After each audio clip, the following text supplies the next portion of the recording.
Hola mis queridos hermanos, amigos. En el programa de hoy hay un tema muy interesante que ya lleva años y últimamente va creciendo más y más. Según la necesidad de la gente, aprovechan para abusar de eso. Porque haciendo pacto con Dios, lo único que has hecho realmente es diezmar, pero no has entrado con todo tu ser de corazón en pacto con Dios. No lo sé, Rick, parece falso. Cómo el evangelio de la prosperidad promete más que riqueza financiera. Claro que por tal de millones caen en las manos de ellos. Millones, no dije medio, me dijo hay un portal de millones. Con este ejemplo que doy, una vez la gente comenzó a llegar. Primero fueron 10, luego 20, después 50. No pasó mucho tiempo antes de que los músicos animaran a la congregación a ponerse de pie y cantar los instrumentos. Empezaron a sonar mientras una persona declaraba: hoy hay bendición para tu vida. Puedes obtener tu milagro porque tendremos cielos abiertos. Las palabras sonaban esperanzadoras, aunque no se explicó su significado. Durante una hora, como mantras de un ritual y con el acompañamiento de un piano, el líder de la alabanza repitió: Dios cumplirá cada uno de tus deseos por amor y está trayendo tiempos de refrigerio para tu vida. Cuando una persona piensa en el evangelio de la prosperidad, se imagina un gran escenario con luces, efectos de sonido espectaculares y gente bien vestida. Este no era el caso. No era un edificio, sino una carpa que evocaba el ambiente de antaño,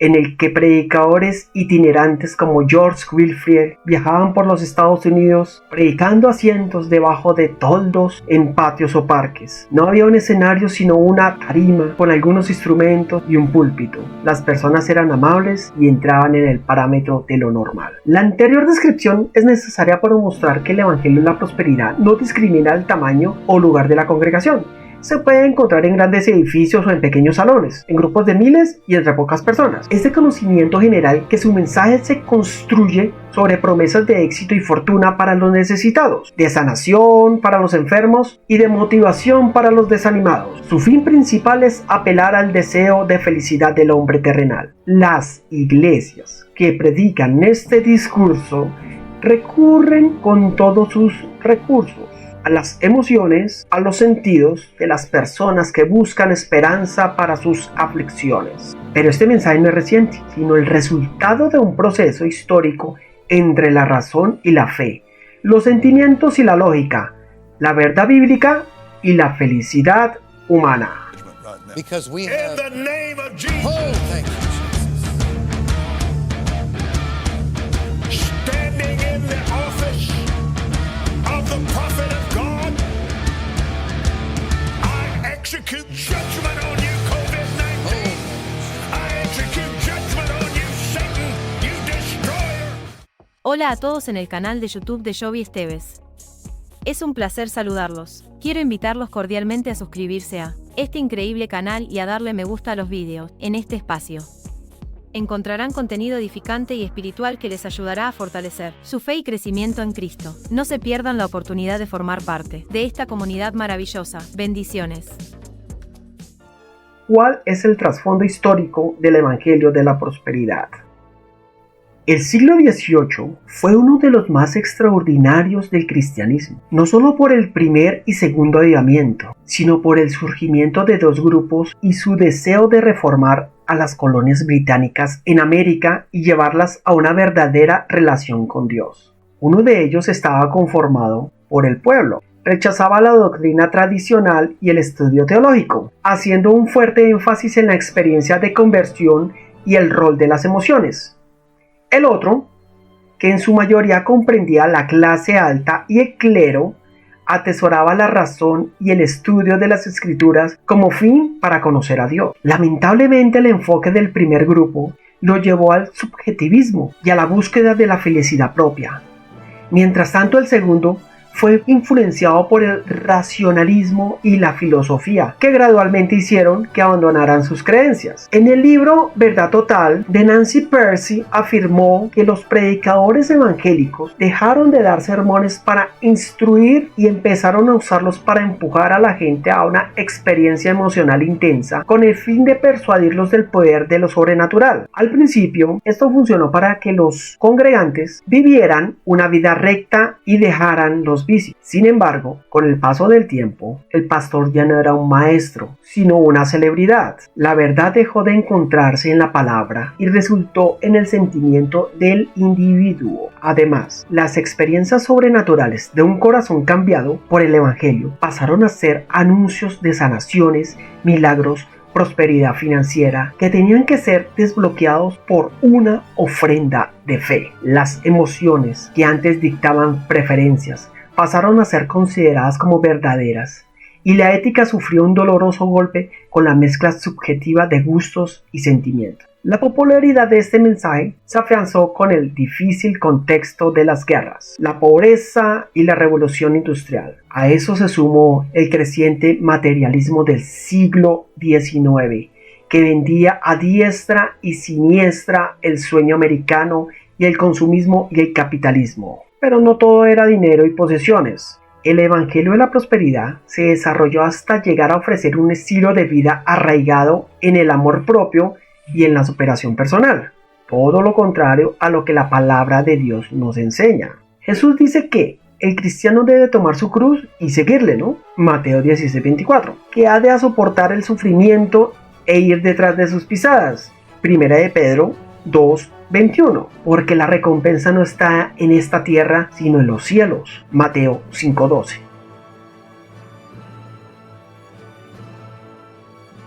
Dar para recibir dinero y alcanzar el éxito. En su anterior iglesia, la más grande de la ciudad, un joven recuerda: pago por las bendiciones de Dios no solo era monetario, sino que se medía con un compromiso de sacrificio, obediencia y sujeción a los líderes del ministerio. El fruto del Espíritu ya no era la evidencia del crecimiento y santificación, sino este acto de fe, que pactaba una alianza con la iglesia y consecuentemente con Dios. Pero, ¿qué recibiría él a cambio de su tiempo, recursos y fidelidad? Aunque la razón por la que llegó a esa congregación fue la necesidad económica, este joven afirma que allí también ofrecían una comunidad exclusiva, exitosa, en la que el dinero generaba admiración y poder. Ser parte del grupo ungido de creyentes que Dios prosperaba era la meta de los asistentes.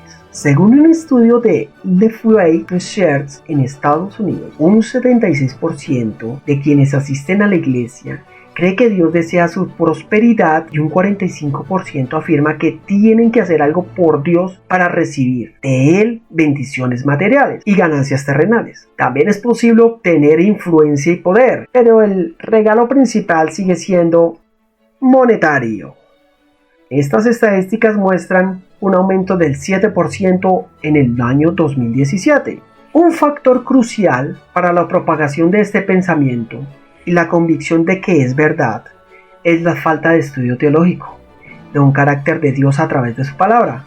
Según el estudio de Lifeway Research, tiende a ser aceptado por los más jóvenes y menos educados, con un 81% entre los 18 y 34 años y un 85% entre los 35 y 49 años. Aquellos que han cursado hasta la secundaria son más propensos a mantener esta creencia que quienes tienen una licenciatura o un posgrado. ¿Estudiar la Biblia y cuestionar las falsas enseñanzas es rebeldía? Eso lo enseña muchas veces. Una joven quien asiste a una iglesia donde se predica el Evangelio de la Prosperidad me comenta que al estudiar teología y al tener un encuentro personal y cercano con la palabra de Dios, pudo identificar la manipulación escondida detrás de las luces, la música y las prédicas motivacionales. Años atrás, los cristianos eran conocidos como el pueblo del libro. La lectura de las escrituras era una actividad familiar y su estudio era una de las características de la iglesia. Hoy vivimos en un profundo analfabetismo bíblico y valoramos más la experiencia que la comprensión. A miles de kilómetros, la joven recuerda que cuando comenzó a escuchar doctrina bíblica, su deseo de aprender en un instituto en línea fue censurado. Al preguntar por qué no permitían que estudiara la palabra, la respuesta que recibió fue: tienes que creer lo que tu pastor enseña y no lo puedes cuestionar. Aquello era muy diferente a lo que Lucas escribió en Hechos 17:11 sobre los bereanos, quienes escucharon el mensaje de Pablo y lo compararon con las escrituras. Eso es lo que debemos hacer, mi hermano. No creamos, no todo aquel que se suba en un púlpito que dice que viene de parte de Dios lo es. Para eso hay que hacer este ejemplo de los hermanos de Berea, que todo lo que escuchaban lo comparaban con las escrituras y se dan cuenta que sí estaba en lo correcto o no. Después de unos meses, aquella joven decidió confrontar el mensaje de su iglesia. Pues ¿qué pasó? Pues la expulsaron de la congregación y la catalogaron de rebelde, orgullosa y desobediente. Durante la pandemia encontró el verdadero evangelio y se dio cuenta de que mucho de lo que había escuchado estaba influenciado por una ignorancia bíblica, tal como dijo Ireneo de Lyon, discípulo del apóstol Juan: el error nunca se presenta en toda su desnuda crudeza, a fin de que no se le descubra. Antes bien, se viste elegantemente para que los incautos crean que es más verdadero que la verdad misma. Hay más personas considerando como ciertas enseñanzas heréticas del Evangelio de la Prosperidad. Las iglesias que difunden dicho mensaje no solo utilizan todos los recursos a su alcance para enganchar a los congregantes a la idea de un estilo de vida abundante, sino que se componen de jerarquías y de círculos de influencia muy diferentes al ejemplo bíblico. Su modelo de negocio es el de una pirámide, fundamentada en un sistema de acción-recompensa. Si haces esto, Dios te dará lo que quieras. Lifeway encontró que hay un aumento en las personas que creen que si dan a los necesitados, a la iglesia y a misiones, Dios les recompensará. En el pasado, el 35% de los asistentes sin convicciones claras podían afirmar que la iglesia a la que iban predicaba este mensaje. Ahora es el 55% por su parte. La cantidad de cristianos que adoptaron esto como verdad subió de un 41 a un 48%. Los resultados muestran un auge en la apropiación de este evangelio. Una joven, Claudia, creía que en su iglesia se predicaba y practicaba la palabra. La promesa, la restauración y recompensa era atractiva. Ellos se vestían con símbolos de prosperidad, aparentemente bendición. Carros de último modelo, lo más novedoso en dispositivos electrónicos y ropita obviamente de marca, no ropita barata, de marca. Un día el pastor habló sobre la mujer que derramó el aceite de alabastro a los pies de Jesús y concluyó que la lección de este pasaje era entregarle al Señor con generosidad todo el salario mensual. Claro, la vieja confiable, ¿no? La vieja confiable, esa no falla. Después de pedir los diezmos oró: Dios, no aceptamos un no por respuesta a nuestras peticiones.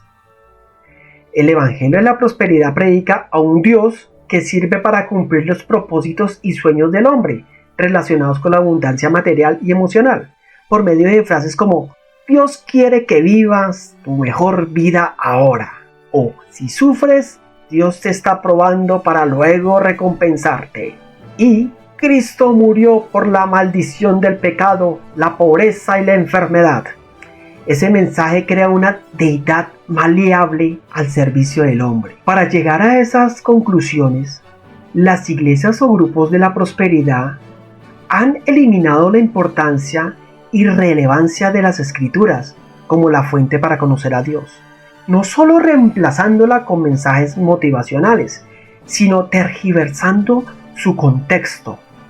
Para ello, la solución no es arrepentimiento y confianza en la obra de Cristo, el Señor y el Salvador, sino confesar la incredulidad por falta de fe y dar una suma de dinero a la congregación, porque mientras mayor sea la cantidad, mejor será la bendición. Si eso no funciona y no hay abundancia en la vida de la persona comprometida, es porque está viviendo en pecado. Esa es la otra vieja confiable, ¿no?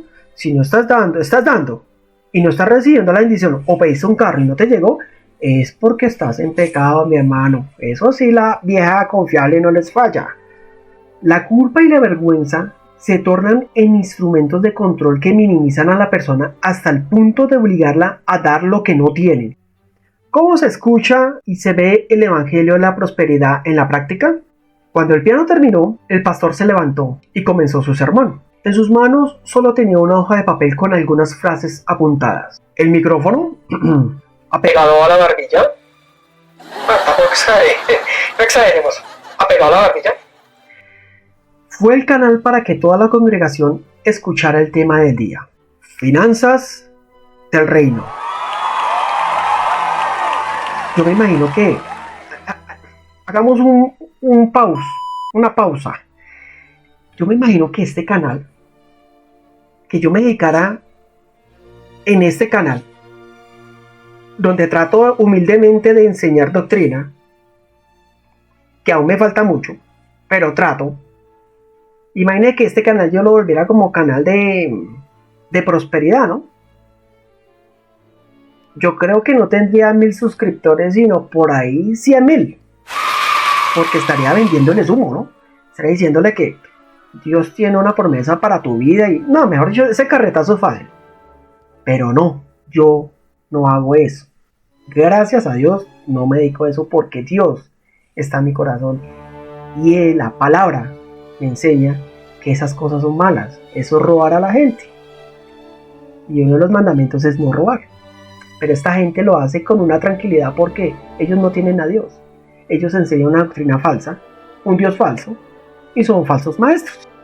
Seguimos para no perderme del tema, que íbamos en el predicador que tenía sus frases apuntadas y su micrófono pegado, ¿no? Este fue el canal para que toda la congregación escuchara el tema del día, que ya les dije que era finanzas del reino. Entonces el predicador, pronunciando despacio y con énfasis en cada palabra, dijo: Dios les enseñó a sus discípulos a conseguir dinero de forma sobrenatural. Recuerden la escena en la que Jesús le dice a Pedro que saque un pez del agua, lo abra y tome la moneda para pagar el impuesto al César. Ese es un ejemplo de la economía que pertenece a la atmósfera sobrenatural. Jesús dio instrucciones a Pedro para moverse en ese ambiente espiritual. El Hijo de Dios sabe cómo sembrar porque sabe cómo cosechar. Y se escuchan unos cuantos amén. Eso sí, amén, amén, pastor, amén, amén, amén. Esos que son estos. Dios mío. Pero espere que sigue con el discurso, ¿no? Después dice ese pastor, dice: Pedro aprendió cómo conseguir dinero de manera sobrenatural porque escuchó las direcciones del maestro. Dios nos instruye a su palabra para ser bendecidos en el ámbito financiero. Él da semilla al que siembra y pan al que come. Así que tienes que realizar tu parte en fe, o si no, no vas a ser bendecido. La gente, me imagino que en ese momento comenzó a aplaudir y a alzar las manos, mejor dicho, a moverse, porque eso sí es típico en esas iglesias, ¿no? Que cuando le alimentan la carne, cuando le alimentan la necesidad y la avaricia del corazón, pues la gente se expresa de una manera jocosa, ¿no? Entonces el pastor invitó a 2 personas a compartir sus testimonios de prosperidad, porque esa es otra de la vieja confiable. Eso traigámonos a 2 compinches. Pues aquí en Colombia decimos compinches, ¿no? De pronto en otros países dirán a sus 2 amiguitos o sus dos socios o sus 2 cómplices, más fácil. Entonces llama, supuestamente, bueno, que van a pasar a dar un testimonio. Entonces pasó un muchacho, se acercó a la tarima y dijo: ¿cómo Dios lo ha bendecido para pagar todos sus estudios de posgrado? Aseguró que esto se debía creer con fe, pero nunca dejó de ofrendar y diezmar a su iglesia. De acuerdo a su esposa, él sembró en lo espiritual y cosechó en lo terrenal. Al terminar, este joven, una mujer mayor se acercó al frente también. Su hija, con discapacidad, se quedó sentada en su silla. Eso sí, lágrimas comenzaron a salir de sus ojos cuando recordó que su situación económica estaba tan mal que no podía comprar medicamentos para ella y lentes para su hija. Su tono de voz cambió, limpió sus mejillas y dijo: hace algunas semanas no tenía nada de dinero y lo poco que me quedaba decidí entregárselo al Señor. ¿Pero a cuál Señor? Al Señor Pastor. Bueno, hoy doy testimonio de que el diezmo trajo bendición porque Dios proveyó esa misma semana para mis medicinas. El Evangelio de la Prosperidad es un engaño que mucha gente desea porque de razón y alivio momentáneo al sufrimiento y esperanza de una vida mejor, llena de felicidad. La realidad es que este mundo no es posible. Dios dijo en su palabra que aquí hallaremos aflicción y el descanso para nuestras almas lo encontraremos solamente en Él. Después de casi 5 años de crisis económica mundial, la búsqueda de esperanza, seguridad y prosperidad ha hecho que aquellos lugares que se aprovechan de la necesidad de las personas y demandan actos de fe barata y superficial se llenen mucho más. Hacen promesas que satisfacen momentáneamente el corazón humano, pero que tienen un alto precio. Hay que ser como los hermanos de Berea, definitivamente. Si hacen una iglesia donde le están prometiendo el cielo y la tierra, riquezas, hermano, respetuosamente, huye de ahí. Asista a una iglesia donde realmente enseñen el Evangelio, donde enseñen las Escrituras, sin ninguna necesidad, sin cobrar. Yo no vi en las Escrituras ni los apóstoles, ni el Señor Jesucristo mucho menos, que ellos cobraban por predicar, cobraban por en ninguna parte. Entonces ahí nomás con solo ese ejemplo tan sencillo, tiene que darse cuenta que eso no es bíblico. Obviamente hay iglesias que pues, tienen necesidad, pero eso ya es muy diferente a que yo dé de corazón, como dice la Escritura, con un corazón alegre, dar porque sabe que una iglesia tiene necesidad. A otro caso diferente de que lleguen los pastores y presionen a la gente sacándoles plata por una bendición. Eso sí no es lo correcto. Mis hermanos, muchas gracias. Espero que no se hayan sentido mal. Espero que les haya gustado el video. Comenten, por favor, comenten. El próximo video vamos a seguir con este tema de la prosperidad, porque vamos a tocar 5 puntos o 5 errores de este evangelio. Así que mis hermanos, Dios los bendiga. Gracias, por favor suscríbanse, compartan, comenten, mejor dicho, hagan mover este canal, por favor. No les estoy pidiendo dinero tampoco para decir que sea próspero, no, pero sí estoy pidiendo por favor que se suscriban, que eso es una ayuda grande para nosotros. Gracias.